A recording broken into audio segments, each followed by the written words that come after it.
آج ہم آپ کو لے کر چل رہے ہیں ایک ایسے شہر کی سیر پر جس کی گلیوں میں تاریخ سانس لیتی ہے، جس کی فضا میں انبیاء، صحابہ اور بادشاہوں کے قدموں کی گونج آج بھی محسوس کی جا سکتی ہے، جیسے آنسو روکے جا رہے ہوں۔ یہ ہے دمشق، شام کا دارالحکومت اور دنیا کے قدیم ترین مسلسل آباد شہروں میں سے ایک۔ آج ہم اس شہر کی مکمل تاریخ جانیں گے۔ قیامت کے قریب اس شہر میں کون سی نشانیاں رونما ہوں گی؟ اس شہر میں لوگوں کی زندگی کیسی ہے؟ کیا آج واقعی ہی یہ شہر عیاشی کا اڈا بن چکا ہے؟ اس کے علاوہ اس شہر میں موجود تمام مقدس مقامات کی زیارت بھی کروائیں گے۔ تو چلے بنا وقت ضائع کیے آج کے اس دلچسپ، المدسترین اور خوبصورت سفر کو شروع کرتے ہیں۔ دمشق، شہر شام کا دارالحکومت اور دنیا کے قدیم ترین مسلسل آباد شہروں میں سے ایک ہے۔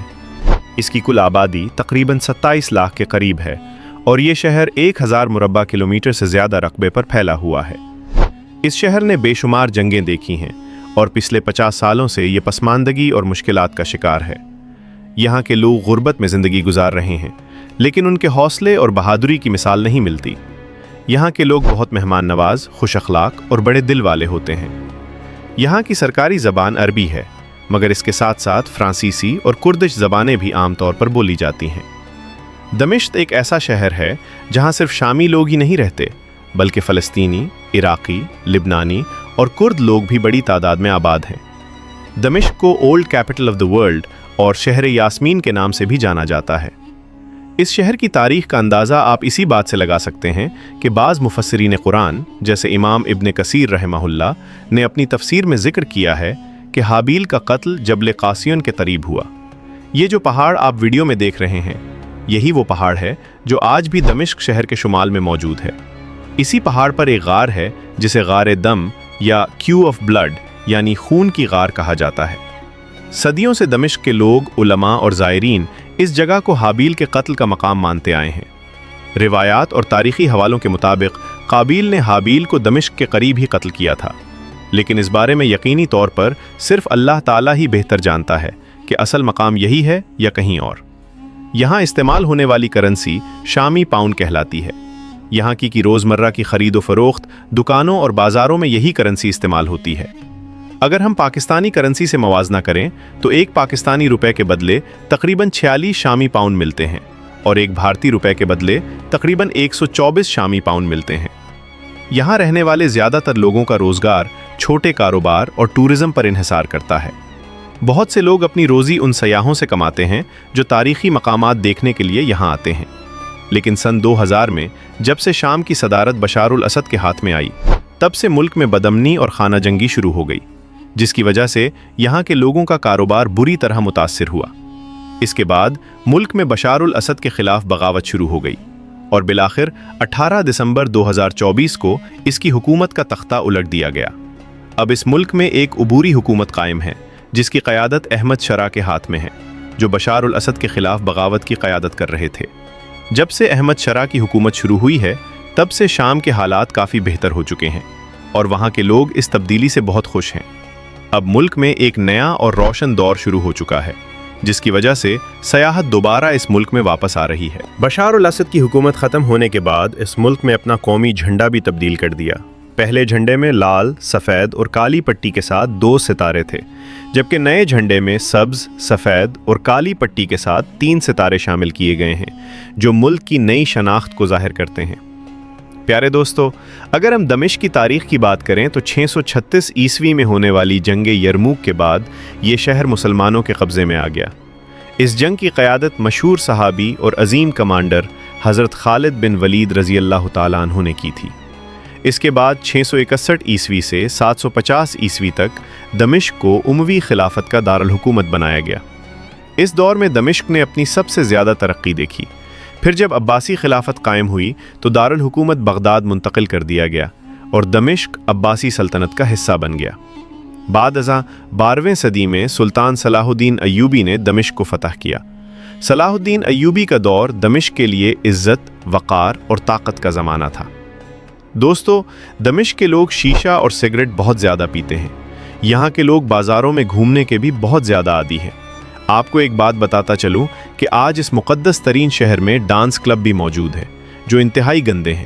خیر، آج ان پر بات نہیں کر سکتے۔ اس کے علاوہ یہاں کی زندگی میں موسیقی اور شاعری کا بھی ایک اپنا مقام ہے۔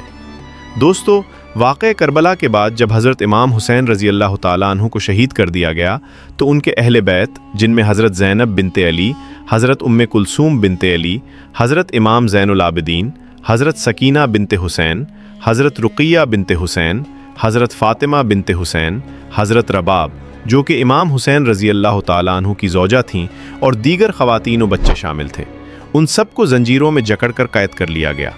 इन मज़लूमों के हाथ बंधे हुए थे और कदमों में बेड़ियाँ थीं। उन्हें करबला से कूफा ले जाया गया, जहाँ इब्न ज़ियाद के दरबार में उनकी तज़लील की गई।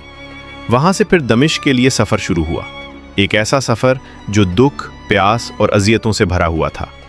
कई दिनों के तवील और कठिन सफ़र के बाद जब यह काफ़िला दमिश्क के दरवाज़े पर पहुँचा तो उन ज़ालिमों ने मेरे प्यारे नबी सल्लल्लाहु अलैहि वसल्लम के घर वालों को इसी बाज़ार से गुजारा, जो आज भी बाज़ार हमेदिया या बाज़ार शाम के नाम से जाना जाता है।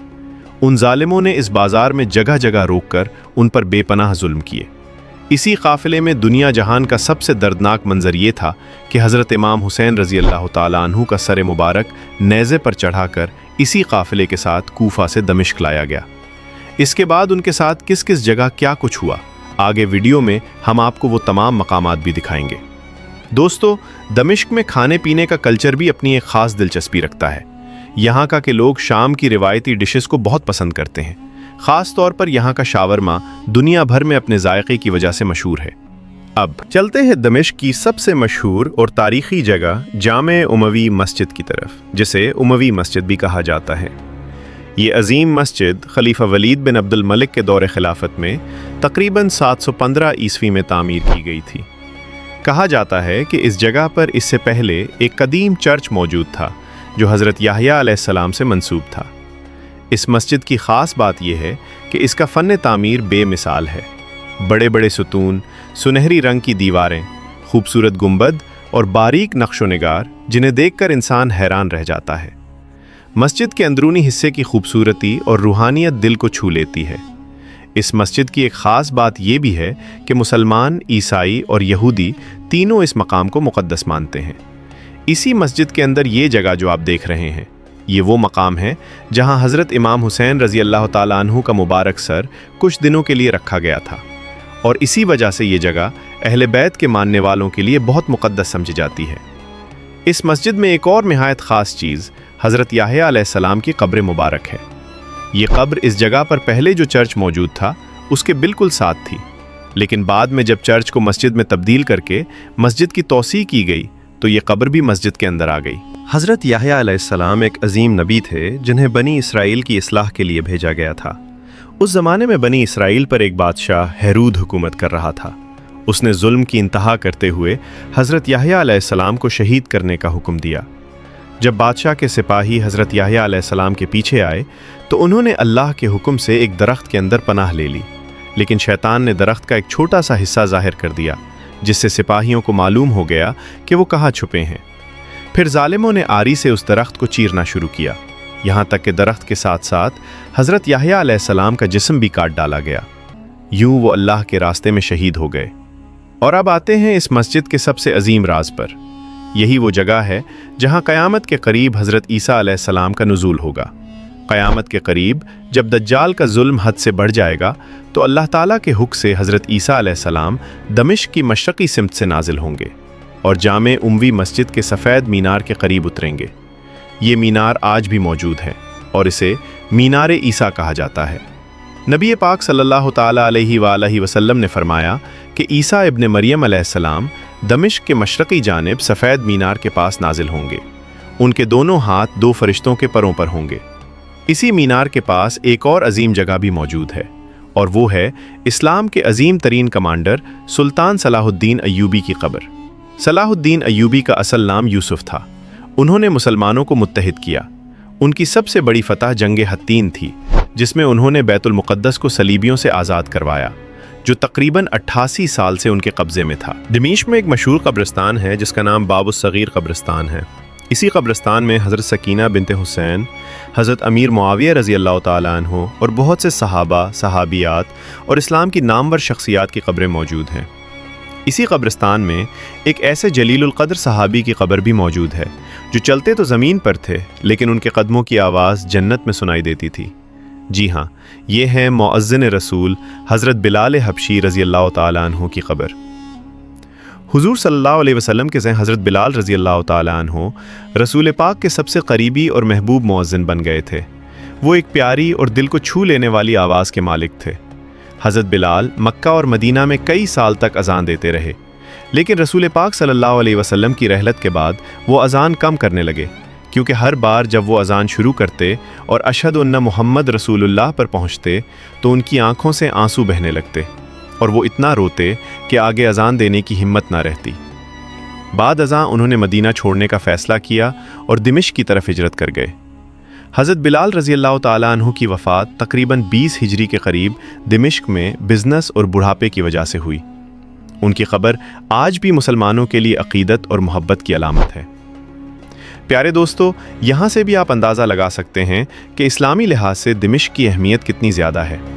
ये जो गलियाँ और घर आप देख रहे हैं, ये बनी उमैया के ख़ानदान के लोगों के थे, लेकिन आज ज़्यादातर खंडर बन चुके हैं। कुछ लोग कहते हैं कि यजीद की कब्र भी यहीं पर मौजूद है, मगर उसे छुपाया गया ताकि लोग कब्र की तौहीन न करें। लोगों के मुताबिक ये कब्र जामे उमवी मस्जिद के बिल्कुल करीब एक रिहायशी इलाके की तंग गलियों में बनाई गई है, जहां आज भी बहुत कम लोग आते हैं। दिमिश्क एक ऐसा शहर है जहां मुख्तलिफ मज़ाहिब के लोग रहते हैं, मुसलमान, मसीही और यहाँ तक कि यहूदी भी यहाँ आबाद है। दिमिश्क का ओल्ड टाउन इलाका सबसे ज़्यादा मशहूर है, जहाँ लोग ज़रूर विज़िट करते हैं। यहाँ की तंग गलियाँ और कदीम ज़माने के घर आज भी अपनी तारीख़ी और सक़ाफ़ती अहमियत को बरकरार रखे हुए हैं।